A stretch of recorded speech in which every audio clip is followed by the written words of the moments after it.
4월 23일 예배를 하나님 앞에 드리겠습니다.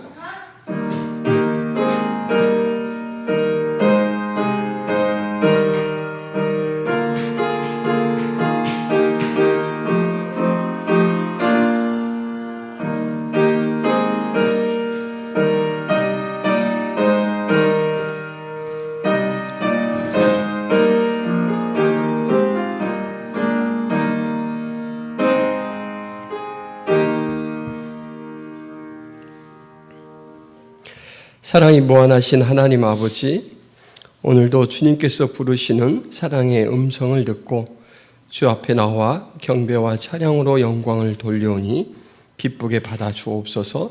성령의 충만한 교통으로 우리와 만나 주옵소서.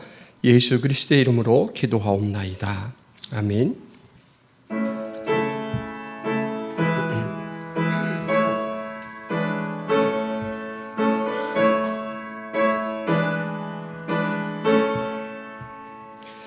빛나고 높은 보좌와 그 위에 앉으신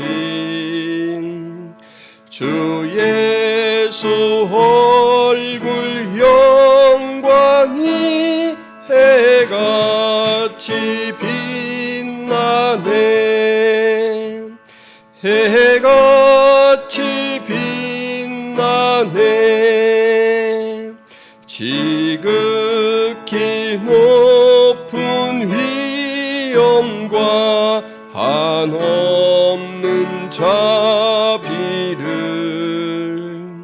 무천사 소리 합하여 늘 찬송 드리네. 늘 찬송 드리네. 영죽을 나를 살리려 그 영광 떠나서 그 부끄러운 십자가 날 위해 지셨네. 날 위해 지셨네. 나 이제 생명 있음은 주님의 은혜요. 저 사망 권세 이기니 금 기쁨 넘치네. 금 기쁨 넘치네. 주님의 보좌 있는데 전한 몸 이르러 그 영광 몸소 배울 때 내 기쁨 넘치리. 내 기쁨 넘치리. 아멘.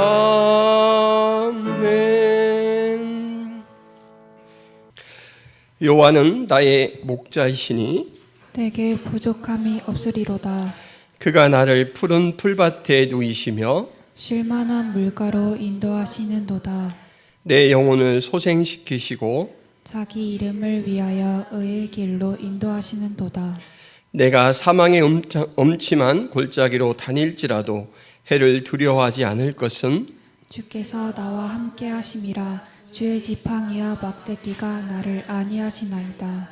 주께서 내 원수의 목전에서 내게 상을 차려주시고 기름을 내 머리에 부으셨으니 내 잔이 넘치나이다. 내 평생의 선하심과 인자하심이 반드시 나를 따르리니 내가 여호와의 집에 영원히 살리로다. 아멘. 전능하사 천지를 만드신 하나님 아버지를 내가 믿사오며 그 외아들 우리 주 예수 그리스도를 믿사오니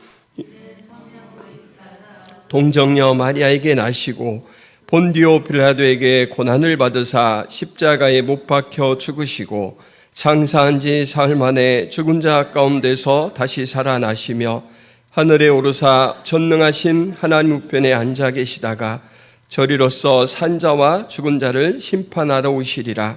성령을 믿사오며 거룩한 공회와 성도가 서로 교통하는 것과 죄를 사하여 주시는 것과 몸이 다시 사는 것과 영원히 사는 것을 믿사옵나이다.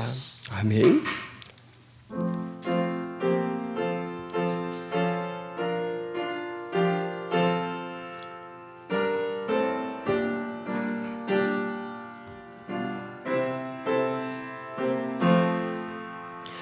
구주와 함께 나 죽었으니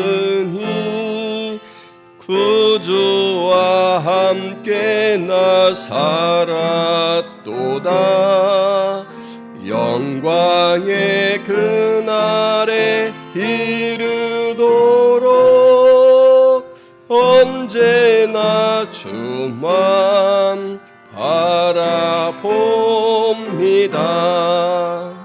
언제나 주는 날 사랑하사 언제나 새 생명 주신 하나님 영광의 그날에 이르도록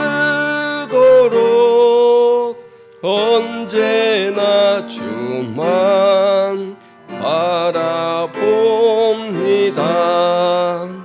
마음속에 시험을 받을 때와 무거운 근심이 있을 때에 주께서 그때도 같이 하사 언제나 나를 도와주시네. 언제나 주는 날 사랑하사 언제나 새 생명 주시나니 영광의 그날에 이르도록 언제나 주만 바라봅니다.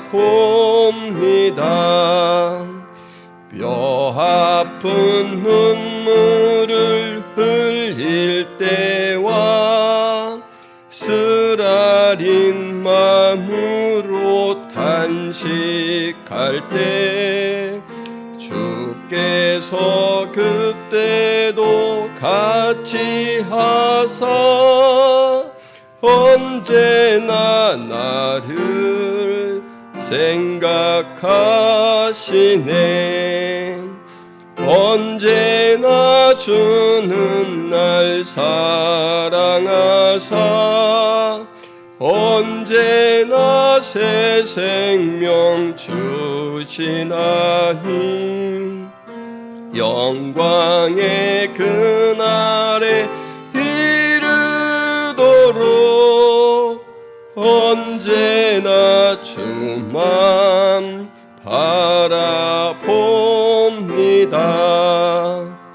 내 몸의 약함을 아시는 주 못 고칠 질병이 아주 없네.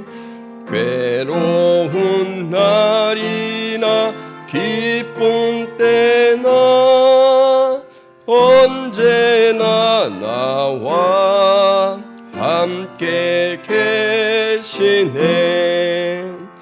언제나 주는 날 사랑하사 언제나 새 생명 주시나니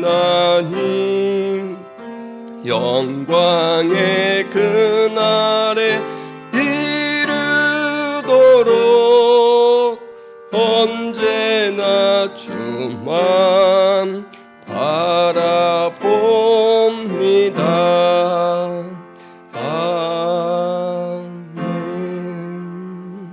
사랑과 은혜가 충만하신 하나님 아버지, 우리를 하나님을 아는 경건의 지식을 소유하도록 은혜 베풀어 주신 것 참으로 감사합니다. 이 땅 가운데 썩어지고 망해질 것들에 관심을 쏟고 살아갈 때 예수 그리스도의 생명으로 우리를 거듭나게 하시고 영원하고 산 소망인 우리 주님을 바라보며 주님 안에서 이 땅 가운데 천국의 기쁨을 누리고 살게 하시니 감사합니다. 하나님, 우리가 이곳에서 누리는 행복이 영원히 누릴 그 천국의 기쁨만 못하다라는 것을 항상 생각하며 날마다 우리의 관심과 목표를 영원한 것, 천국의 것, 하나님께서 주시는 것에 맞출 수 있는 그런 지혜가 있게 하여 주옵소서. 우리가 연약하여서 지금도 때때로 죄에 넘어집니다. 그러나 우리를 저버리지 아니하시고 다시금 불러일으키시며 다독이시고 위로하시고 새 힘을 주셔서 하나님의 자녀로 살게 하시니 감사합니다. 우리 하나님께서 이끌어 주시는 그 손길을 느끼며 누리며 기쁨으로 살게 하여 주옵소서.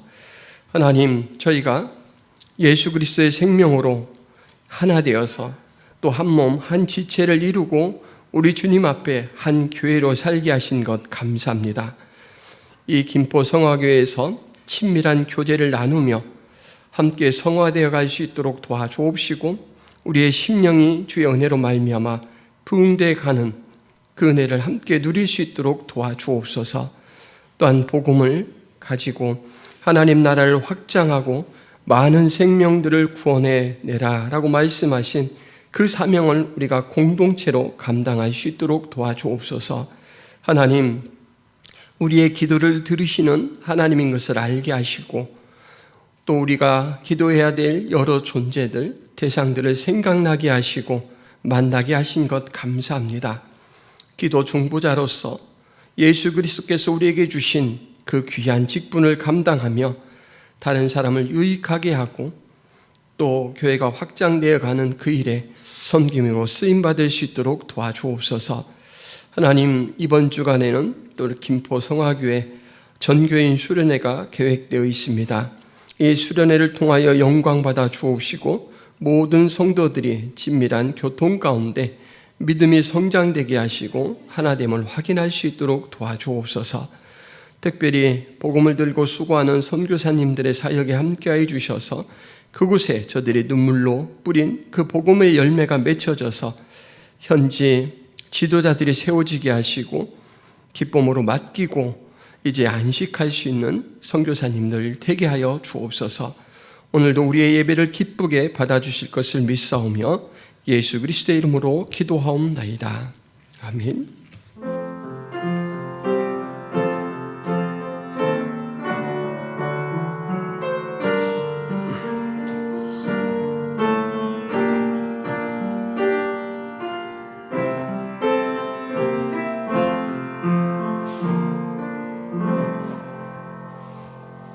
오늘 김포 성화교회에 오신 성도 여러분들을 환영합니다. 예수님의 이름으로 축복합니다. 교회 소식을 말씀드리겠습니다. 2023년 교회 표가 세움이고 예배를 바르게 세워서 다음 세대 가정, 교회가 그리고 이웃들이 선한 영향력으로 세워져 갈 수 있도록 힘써 주시기를 바랍니다. 지난주 성찬식에는 10명이 참여를 하셨습니다. 오늘 점심 식사 후에는 수련회 준비 모임을 갖습니다. 지역 전도는 25일 화요일과 26일 수요일에 있습니다. 그리고 천사 노인 요양원 사역은 이번 주는 수련회 관계로 쉽니다. 준비란 보시면 5월 25일에 서서울 여전도의 실행위원회가 김포 성화교회에서 있습니다. 또 이 일들을 위해서 함께 기도해 주시기를 바랍니다. 후원하는 선교사님, 베트남에서 수고하시는 이길 한마음 선교사님, 대만에서 수고하시는 김경민 목향이 선교사님 위해서 기도해 주시기 바랍니다. 김포 성화교회의 예배는 유튜브 창에 김포 성화교회를 검색하시면 언제든지 함께 하실 수 있습니다. 이상입니다.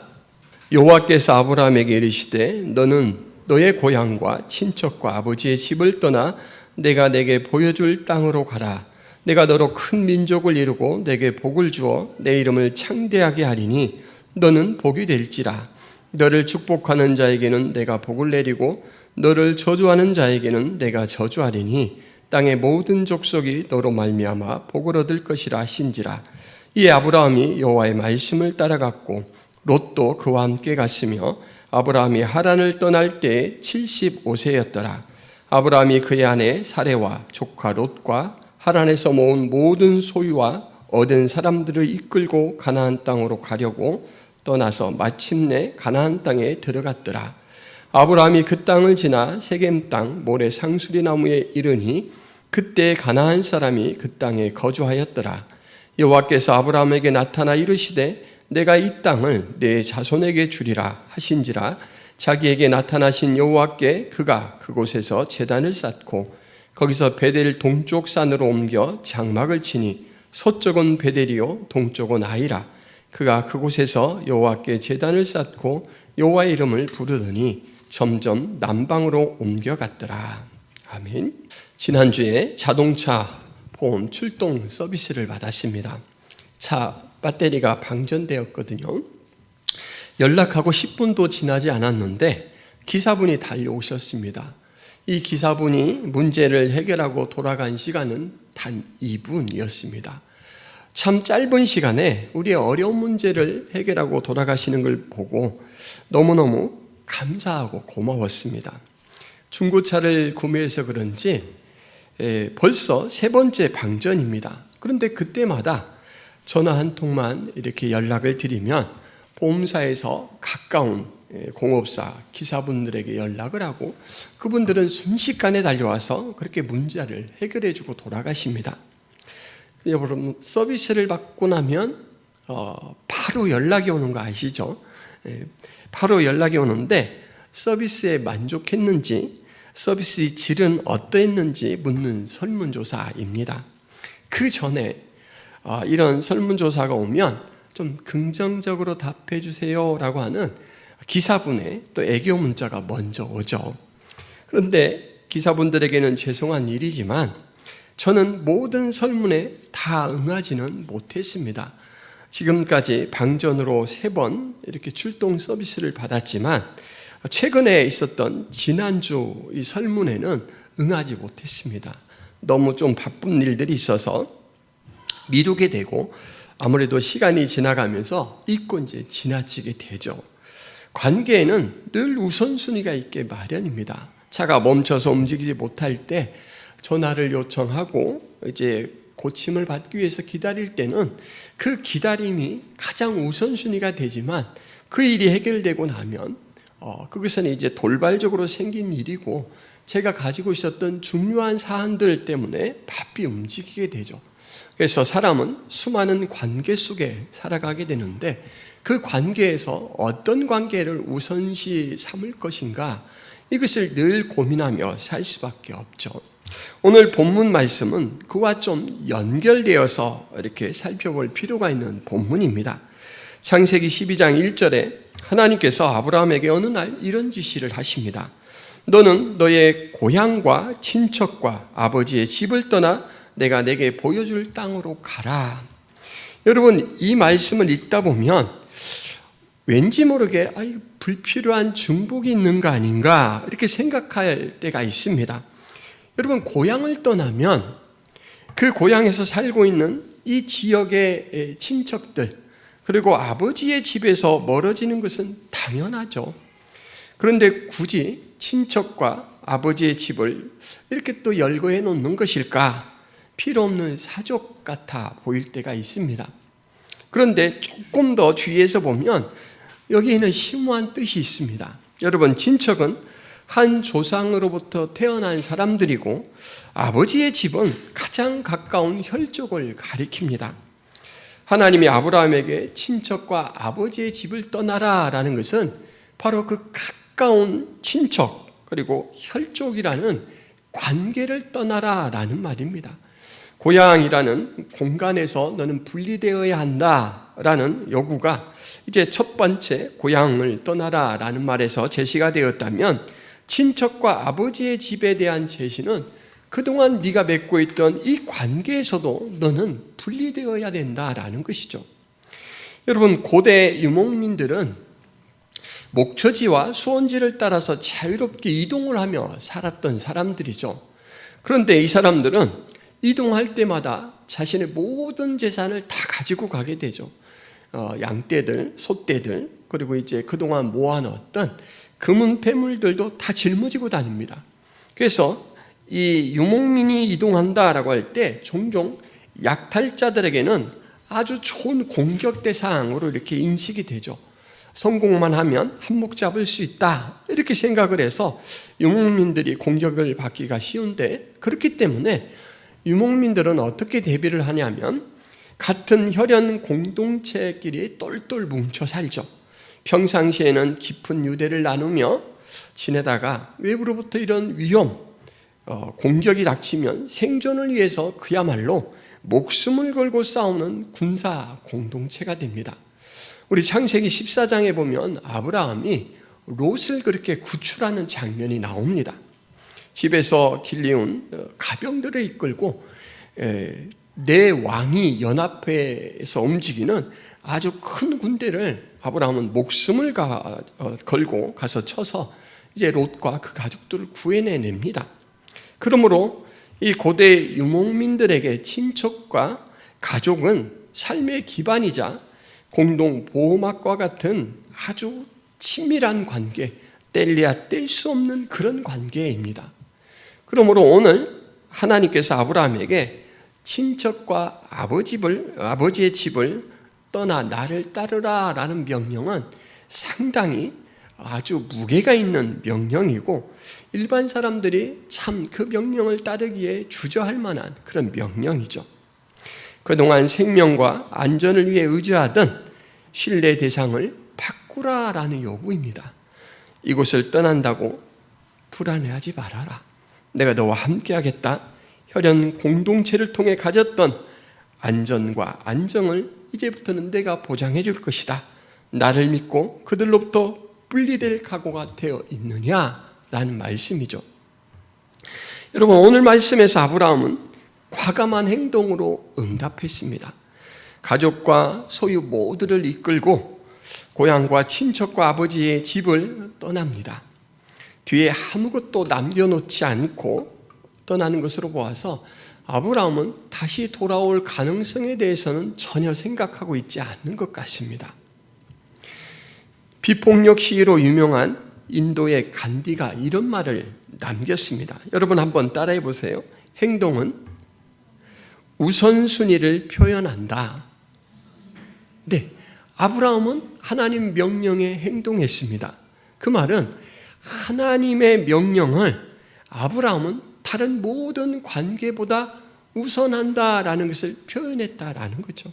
내 안전을 위해서, 또 우리 가정의 안정된 생활을 위해서 지금까지 나는 혈연 공동체를 어떠한 관계보다 앞세웠는데, 하나님 그렇게 말씀하신다면 당연히 하나님의 뜻을 따르겠습니다 라고 해서 혈연 공동체 관계를 뒷순위로 놓고 하나님만이 저의 삶에서 최우선순위입니다 라는 것을 표현했다라는 것이죠. 여러분, 아브라함 행동 이면에 먼저 일하시는 하나님의 활동이 보이지 않으십니까? 오늘은 이 보이지 않는 하나님의 활동에 대해서 좀 초점을 살펴보려고 합니다. 사람은 중요한 행동 전에 먼저 판단 과정을 거치죠. 판단 과정에 여러 갈등의 요소들과 씨름을 합니다.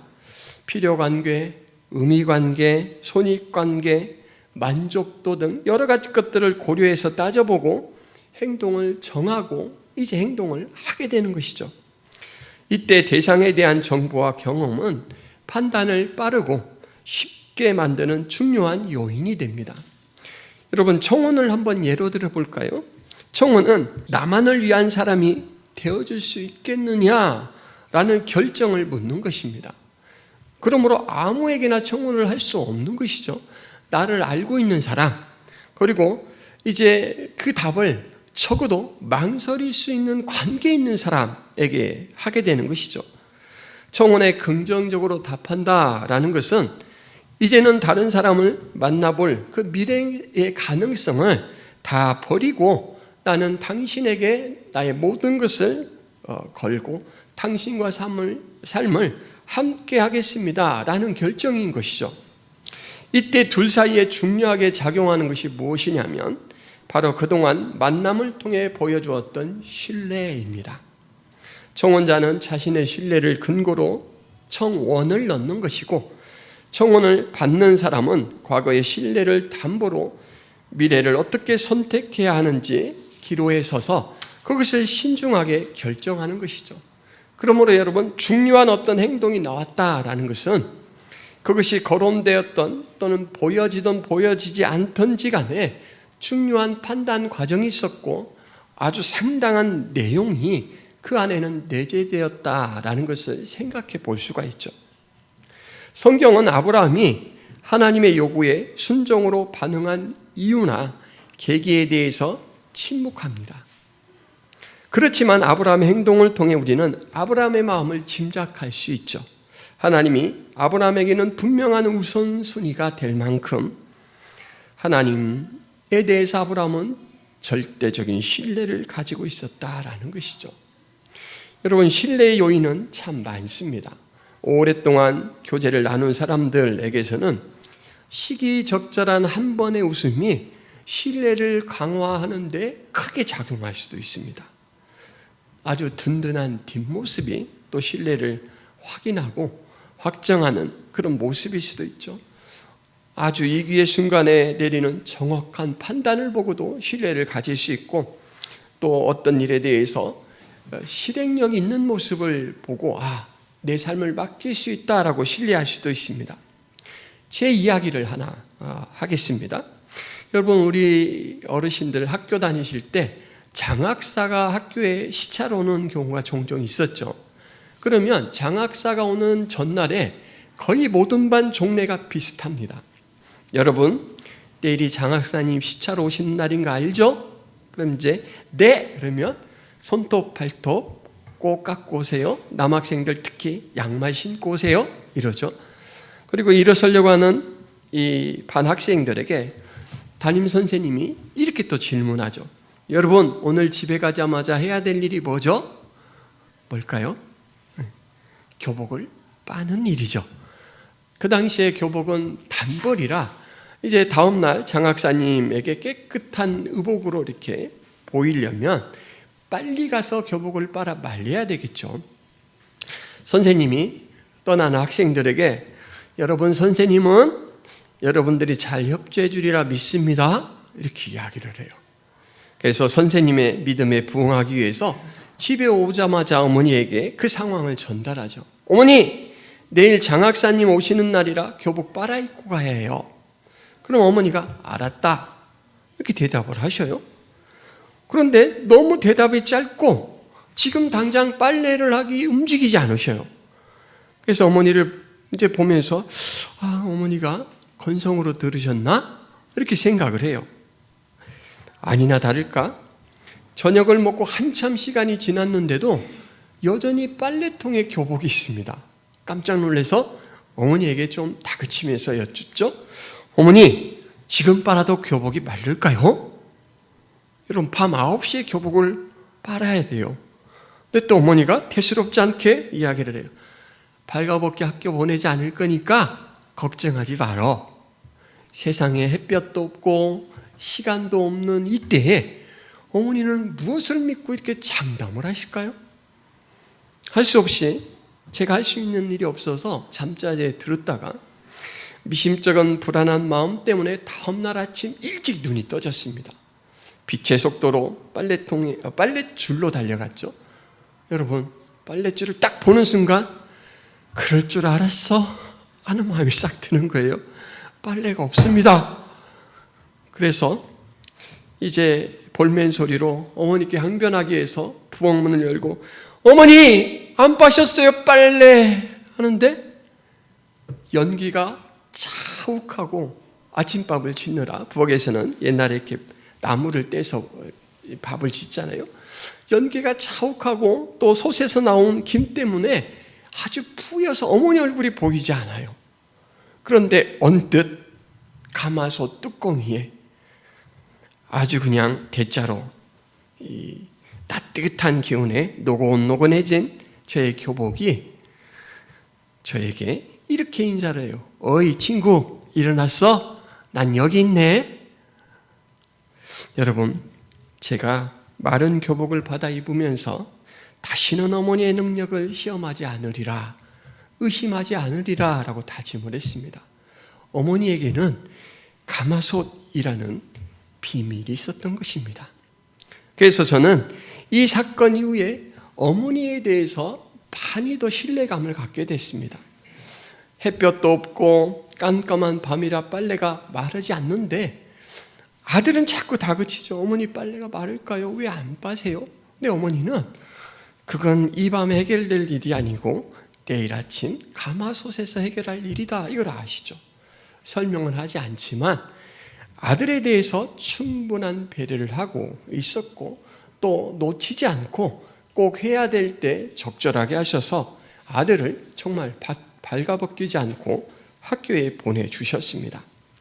이렇게 신뢰를 확인하는 이 방법에는 아까 말씀드린 적절한 웃음, 뒷모습, 정확한 판단, 실행력 많이 있지만 가장 확실한 방법은 뭐니 해도 말과 행동입니다.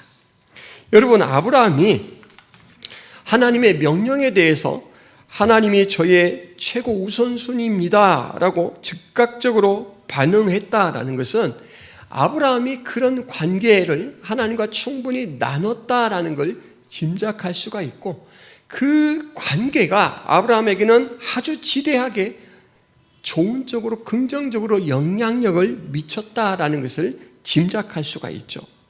제가 어머니에 대해서 무한 신뢰를 갖게 된 특별한 경험이 있는 것처럼 아브라함도 하나님 사이에 특별한 만남들이 여러 번 있었을 것입니다. 근데 여러분, 어떤 특별한 한두 가지 사건으로 인격적 존재를 다 알 수는 없습니다. 인격적 존재를 알아가는 데 있어서는 시간이 필요하고 대화가 필요하고 경험이 필요합니다. 어떤 때는 같이 일을 하면서, 어떤 때는 식사를 나누면서, 어떤 때는 여행을 동행하면서, 또 어떤 때는 휴식을 하면서 그 사람의 생각을 읽고 듣고 그리고 이제 느끼는 것이죠. 그러면서 이런 사람이구나 라는 걸 알죠. 아브라함과 하나님 관계 속에서 저는 그런 친밀한 나눔이 분명히 있었을 것이다 라고 생각을 해요. 여러분, 그렇다면 그런 관계에서 그 관계를 주도하는 분은 누굴까요? 아브라함일까요? 하나님일까요? 관계는 항상 큰 쪽에서 주도하고 주관하게 됩니다. 철부지 아이에 대해서 노는 시간과 또 밥 먹는 시간, 집에 귀가할 시간을 누가 정해서 그것들을 이제 이끌어 주냐면 아이의 상태, 그리고 날씨의 상황, 또 지금 놀고 있는 환경의 모든 것들을 바르게 판단하고 조율할 수 있는 부모죠. 그 부모가 한 걸음 한 걸음 이끌어 줍니다. 마찬가지로 하나님과 아브라함 사이의 관계에서도 그 주도권은 하나님에게 있었을 것입니다. 하나님은 필요한 때 아브라함에게 말씀도 해주시고 사람을 통해서 위로도 해주시고 직접적으로 무엇을 깨닫기도 해주시죠. 지금도 그 하나님이 우리에게 그렇게 역사하고 계십니다. 그래서 아마 저는 아브라함이 이렇게 결단을 내린 특별한 이유나 계기를 기술하지 않았던 것 같아요. 전반적인 삶을 통해서 아브라함은 차츰차츰 하나님에 대해서 알아가는 만큼 하나님에 대해서 설복되는 것이죠. 하나님의 판단이 저의 판단보다 낫습니다. 하나님이 제 인생을 붙들어야 제 인생이 복된 것을 인정합니다 라고 해서 자신이 판단하고 행동할 결정적인 기회가 왔을 때 이것을 행동화했던 것이죠. 여러분, 하나님은 지금도 아브라함을 대하듯 여러분들을 대하십니다. 특별한 사건으로도 만나주시지만 때로는 지나가는 말로 누가 한 한마디가 하나님의 음성으로 들릴 때가 있어요. 하나님이 아시는구나. 하나님이 보시는구나. 하나님이 나를 위해 일하시는구나. 라는 것을 확인할 때 힘이 나죠.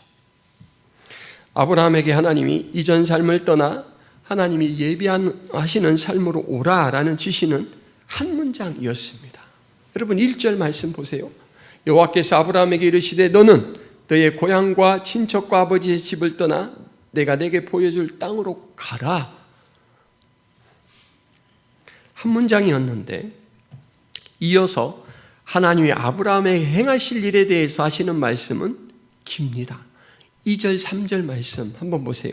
내가 너로 큰 민족을 이루고 내게 복을 주어 내 이름을 창대하게 하리니 너는 복이 될지라. 너를 축복하는 자에게는 내가 복을 내리고 너를 저주하는 자에게는 내가 저주하리니 땅의 모든 족속이 너로 말미암아 복을 얻을 것이라. 이 두 절에 기록된 복의 이 내용은 무려 7가지입니다. 여기서 참 재밌는 표현이 있습니다. 너를 축복하는 자에게는 내가 복을 내리고 너를 저주하는 자에게는 내가 저주하리니 너에 대해서 맺는 관계를 나는 나와 맺는 관계로 인지하겠다라는 거예요. 이 말은 너는 나를 대신하는 존재고 하나님의 나라를 대변하는 사자다. 너에 대해서 맺는 관계, 그것을 나는 내 나라, 나에 대해서 맺는 관계로 여기고 반응하겠다라는 것이죠. 여러분, 하나님이 이렇게 인정해 주시고 이렇게 편이 되어 주신다라고 한다면 무엇이 두렵고 다른 무엇이 아쉽겠습니까? 이 복에 대해서는 어떤 조건도 달려있지 않습니다. 아브라함에게 선행적인 무엇을 요구하시지 않는다라는 것이죠. 여러분, 첫 번째 복이 뭐냐면 큰 민족을 이루게 하시겠다라는 거예요.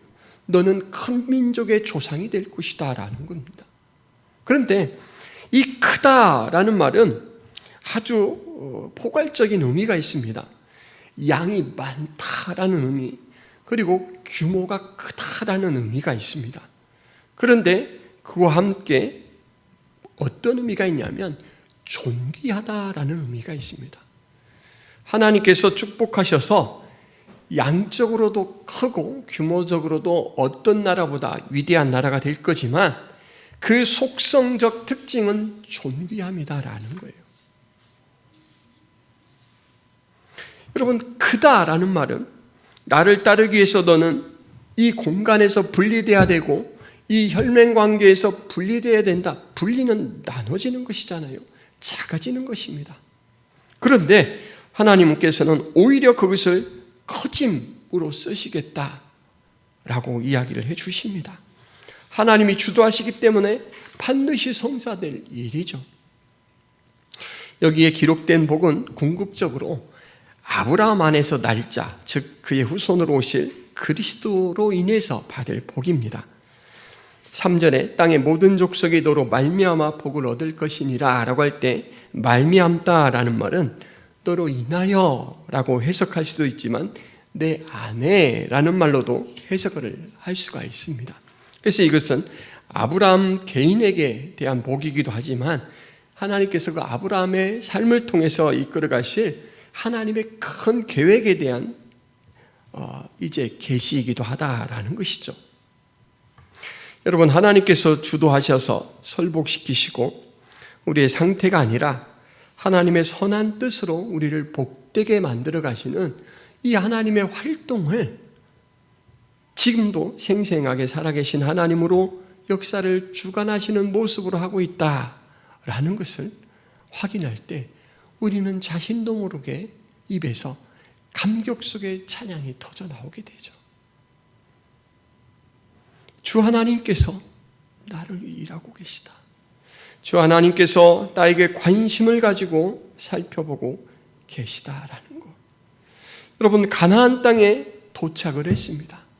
그리고 가나안 땅 안에서 핵심 중심부라라고 할 수 있는 세겜에 이르렀을 때 여호와께서 아브라함에게 나타나셨습니다. 나타나셨다. 얼마나 복된 말이에요. 찾아오셨다라는 거예요. 나타나셔서 7절에 내가 이 땅을 내 자손에게 주리라 말씀하셔요. 아브라함이 가나안 땅에 찾아왔을 때 가나안 땅에는 이미 다른 사람들이 살고 있었습니다. 주인이 있는 땅이에요. 그런 아브라함아, 내가 이 땅을 너의 후손에게 주겠다라는 거죠. 이 약속을 재확인받고 아브라함이 하나님 앞에 즉각적으로 하는 행동이 있습니다. 여러분, 그게 무엇입니까? 제단을 쌓고 그곳에서 자신에게 나타나는 여호와를 경배하는 거죠. 여러분, 제단은 이 구약 족장 시대에 하나님 앞에 예배하는 방법이었죠. 거기서 제단을 높이 쌓아놓고 이제 제물들을 올려서 불을 태워서 하나님 앞에 드리면서 하나님께서 일하심에 대해서 감사하고 하나님, 제가 하나님 백성으로 살아갑니다 라고 하나님을 이제 영화롭게 하는 그런 모습입니다. 이 제단은 바로 하나님의 나타나심, 찾아오심에 대한 아브라함의 반응입니다. 여러분, 이 제단은 그 다음 절에도 보면 베델 동쪽 산으로 옮겨 장막을 치니 서쪽은 베델이요 동쪽은 아이라 그가 그곳에서 여호와께 제단을 쌓고 여호와 이름을 부르더라. 옮겨간 후에 또 제단을 쌓아요. 아브라함은 옮겨가는 곳마다 하나님을 만날 때마다 그것을 감사하는 표식으로, 그리고 하나님의 약속을 내가 믿고 신뢰한다라는 그 표식으로 제단을 쌓습니다. 그러므로 여러분, 이 제단이 늘어난다는 것은 아브라함에게 하나님을 만난 경험이 늘어난다는 거예요. 하나님이 그만큼 아브라함을 찾아오셨다라는 흔적인 것입니다. 아브라함이 너는 고향과 친척과 아비 집을 떠나라 라고 명령하신 것에 대해서 하나님만이 제게 최우선순위입니다 라고 결단하도록 그 과거의 삶을 이끌어 주셨다면 그 이후의 삶을 이끌어주는 생생한 현장이 바로 이 제단입니다. 이 제단은 아브라함이 죽은 이후에도 후손들에게 표지로 남아서 우리의 조상을 하나님께서 이렇게 만나주셨고, 그 아브라함을 만나주셨던 하나님이 지금은 우리와 이렇게 만나주시지. 여러분, 믿음을 재확인하고 충전할 수 있는 중요한 계기가 됩니다. 아브라함은 오늘은 2번 제단 쌓는 게 나오지만 2번 더 제단 쌓는 게 제시가 됩니다. 하나는 그렇게 목숨을 걸고 구해냈던 롯이 이제 소유들이 늘어나자 이 지역이 용납할 수 없으니까 이사를 하는데 아브라함이 먼저 롯에게 청하죠. 내가 가고 싶은 곳을 먼저 정해서 떠나라. 그러면 내가 나머지를 보고 내 거주지로 삼겠다. 여러분, 롯이 아브라함의 형의 아들입니다. 형이 일찍 죽고 아브라함을 거의 아버지처럼 믿고 따랐던 이 조카 롯이 선택의 기로에 왔을 때 뒤도 돌아보지 않고 좋은 것만 쏙쏙 찾아가요. 당시에 아주 풍요롭고 살기 좋은 소돔 땅을 택해 가죠. 그리고 이제 아브라함은 이 황폐한 광야지대에 허탈하게 남아 있습니다. 그때 또 하나님이 찾아오셔요. 아브라함아, 너는 일어나서 이쪽으로 걸어보고 이쪽으로 걸어보고 저쪽으로 걸어봐라.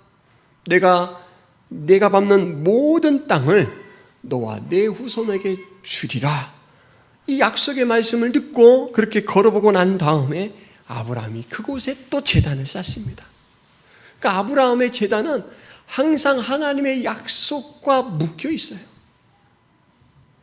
아브라함이 제단을 쌓았다라는 마지막 기록은 독자 이삭을 바치라라고 할 때 이삭을 바치기 위해서 쌓은 제단입니다.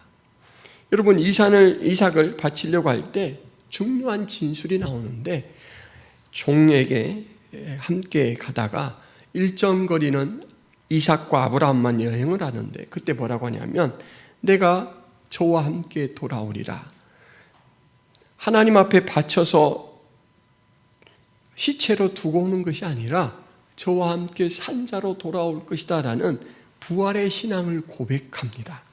아브라함은 그 믿음을 가지고 그 약속을 붙들고 지금 독자 이삭을 바치러 가죠. 가던 도중에 이삭이 묻습니다. 아버지, 불도 있고 나무도 있는데 재물은 어디 있나요? 그때 아브라함이 말하죠.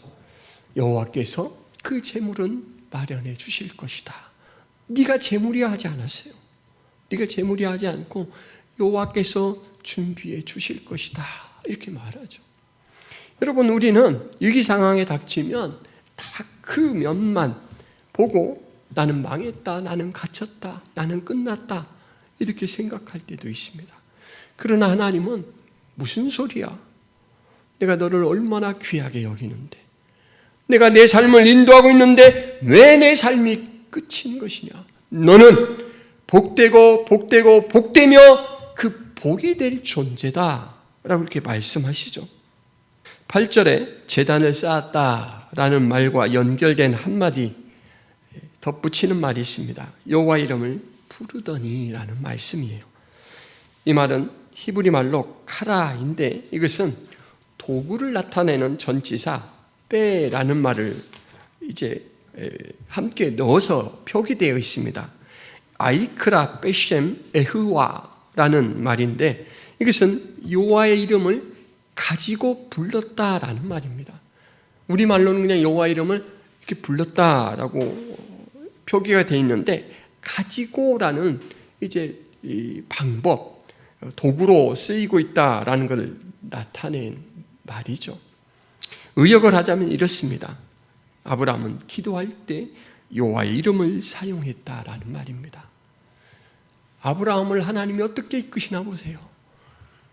혈맹 관계 속에서 이곳을 떠나면 죽을 것 같아서 평생 거기에 붙들려 있어야 할 것 같은 그런 상태라면 하나님은 아브라함과 교제를 통해서 아브라함아, 이제는 신뢰의 대상을 나에게 옮기는 것을 두려워하지 않아도 될 만하지 않느냐? 라고 하나님께서 그를 이끌어 주시고 가나안 땅과 그 이후의 삶까지 계속해서 이끌어 가실 때는 제단을 쌓아서 여호와와 교통하는 표식을 남기고 여호와가 내 삶에 이렇게 찾아오셨다라는 것을 자신뿐만 아니라 후손들에게 증거를 남기는 자로서, 그리고 이제는 여호와의 이름을 가지고 기도할 수 있는 더 친밀하고 개인적이고 정서적으로 교통하는 관계로 하나님께서 그 관계를 이끌어 가시는 것입니다. 여러분, 저는 아브라함의 이 모습을 보면서 처음 하나님을 제 1순위로 여기고 즉각적으로 순종하는 모습에서는 서사적인 그런 면이 느껴집니다. 사건을 통해서 말하죠. 여러분, 행동을 통해서 말합니다. 의지의 가장 강한 표출은 행동이죠. 그런데 여호와의 이름을 부르고 여호와께 제단을 쌓는 이 모습 속에서는 저는 서정적인 아브라함의 모습을 봅니다. 여러분, 제단을 막 쌓고 재물을 올려놓고 불을 지펴서 불이 활활 타 올라가는 그 주위에서 아브라함은 하나님을 마음껏 찬양했을 거예요. 주 하나님 지으신 모든 세계 고백하면서 그래요 하나님, 이 온 우주의 주인이 하나님이시죠. 속죄하신 구세주를 내가 찬송하리라. 찬양할 때는 나를 찾아서 그 높은 곳에서 내려오신 하나님, 그 하나님에 대해서 다시금 기억을 재생하면서 그 경험을 재현하게 되죠. 여러분, 기도하는 모습, 거친 땅 위에서 아들처럼 아꼈던 롯이 떠나갔을 때, 마음의 서름이 북받쳐 오를 때 여호와의 이름을 부르며 기도하는 아브라함의 모습, 거친 땅 위로 떠오른 밝은 별들 사이로 아브라함의 기도에 흘린 눈물 한 방울이 반짝반짝 빛나고 있습니다. 하나님은 그렇게 아브라함을 변화시켜 가셨고 그 변화의 일은 지금도 현재 진행형입니다. 대상이 바뀌었죠. 나입니다. 나. 하나님은 신뢰의 대상을 옮길 수 있지 않겠니? 내가 너에게 그렇게 만나 주었지 않았니? 라고 격려해 주시고, 지금도 나는 끝났다라고 할 때 천만의 말씀, 내 안에서 너의 길은 영원토록 열린 길이다 라는 걸 확인해 주시죠. 여러분, 순종이 무엇입니까? 순종은 하나님의 말씀에 대한 전인적 동조라고 할 수가 있습니다. 동조라는 것은 국어사전에서 4가지로 이렇게 풀이를 하는데, 가락이 같다라는 말입니다. 같은 가락이란 말, 노래에서 같은 가락이란 말, 음률이 같아요. 그래서 음률이 같으면 어떻습니까? 불협화음이 아니고 조화로운 화음이 됩니다. 어떤 사람이 노래를 부르는데 그것을 듣고 금방 엘토의 음을 잡아서 촥 시작하는 사람이 있어요. 또 성악을 전공한 사람이 테너의 음을 잡아서 딱 시작하는 사람이 있어요. 개 이름의 차이는 나는데 음률이 같으면 기가 막히게 아름다운 노래가 됩니다. 동조는 그런 것이죠. 남의 주장에 자기의 의견을 일치시키거나 보조를 맞춘다라는 말이 또 동조입니다. 내 주장이 아니라, 내 고집이 아니라 하나님의 뜻 앞에 내 것을 맞춘다라는 것. 문학에서, 특별히 시에서는 음률이 같은 것, 같은 글자 수나 이것으로 이렇게 맞춰서 같은 형식으로 이렇게 된 것을 동조라고 합니다. 마지막으로 물리적인 용어로는 어떤 진동이 올 때 그 진동을 느끼는 물체가 그 진동수나 주파수를 거기에 맞춰서 공명을 일으키는 것, 이걸 동조라고 합니다. 하나같이 참 신앙을, 순종이란 게 뭔가라는 것을 이해하는데 참 중요하게 이렇게 여겨지는 뜻풀입니다. 같은 가락. 여러분, 하나님이 부르시는 노래에 우리가 음률을 맞추려면 먼저는 들어야 됩니다. 그죠? 무슨 장조인가를 들어야 돼요.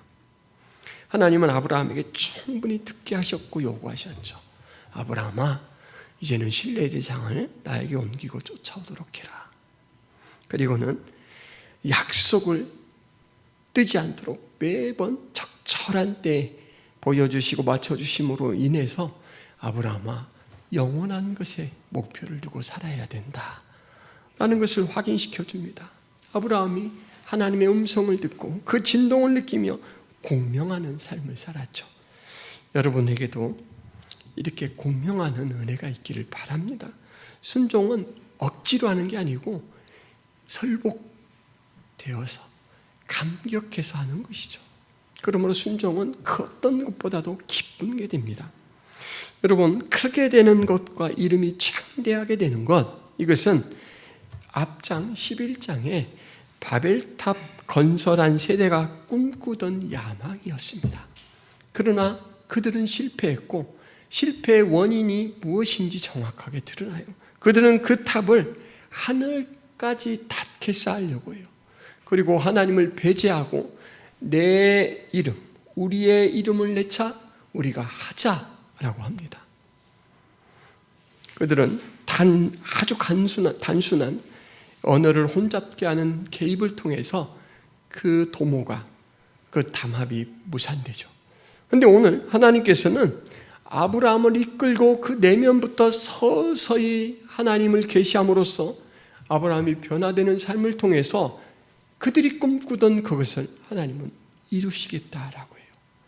허망한 고집이 아니라, 욕심이 아니라 하나님 주시는 생명으로 너는 크게 될 것이다. 너는 명예로운 존귀한 자가 될 것이다 라는 것이죠. 이것이 여러분들을 향한 하나님의 계획이고 일하심입니다. 아브라함은 그 삶으로 우리에게 이것을 보여주셔요. 복된 여러분, 하나님 앞에 날마다 적절하게 반응하며 살 수 있기를 바랍니다. 때로는 감격의 눈물로, 찬송으로, 때로는 결단 있는 행동으로 행복을 느끼면서 그리할 수 있기를 바랍니다. 기도하겠습니다. 하나님, 아브라함의 삶에 우리 하나님께서 함께해 주시며 그 관계를 주도해 주시며 아브라함을 변화시키는 모습을 보았습니다. 결단하고 그가 평생 의존했던 관계를 떠날 수 있도록 믿음이 자라게 하시고 이제는 하나님 앞에 제단을 쌓아 감사를 표현하고 하나님이 나를 찾아오셨고 나와 만나주셨다라는 그 표식을 남기는 모습으로 여호와의 이름을 의지하여 기도하는 모습으로 그가 점점 자라가고 우리 하나님 앞에 친밀하게 반응하는 모습을 봅니다. 그것이 우리를 향한 하나님의 사역인 줄을 알기에 이 시간 감사를 드립니다. 하나님, 우리가 그 풍부하신 사랑 속에 살아가고 있음을 날마다 느끼게 하여 주옵소서. 적절하게 반응할 수 있도록 도와주옵소서. 저희의 순종이 저희의 최대 행복이 될 수 있도록 도와주옵소서. 예수 그리스도의 이름으로 기도하옵나이다. 아멘.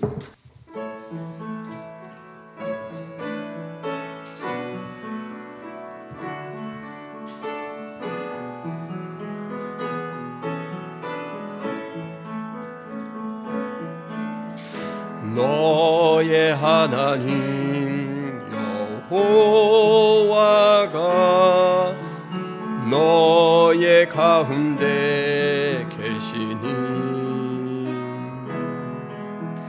그는 구원을 베푸실 전능자시라.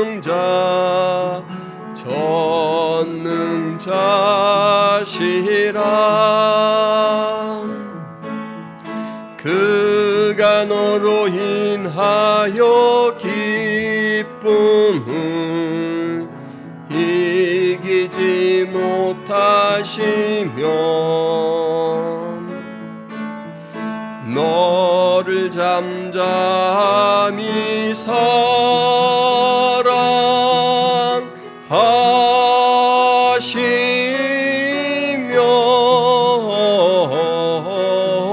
즐거이 부르며 기뻐하시리라.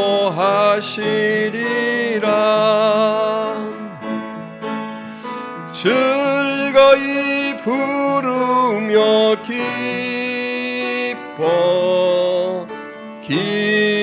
기뻐하시리라.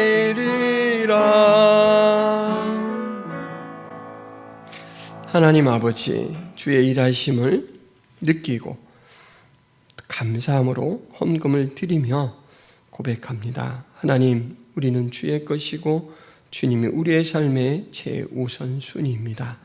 지금도 날마다 교통해 주시니 감사합니다. 이런 고백 속에 살아가는 주의 백성들을 축복하여 주시옵시고 매 순간 하늘의 빛으로 생명으로 인도하여 주옵소서. 이제는 예수 그리스도의 은혜와 하나님 아버지의 크신 사랑과 성령님의 감화 교통의 역사가 김포 성악의 모든 성도들 머리 위에 하나님의 백성들 머리 위에 이제부터 영원토록 함께 있을지어다. 아멘.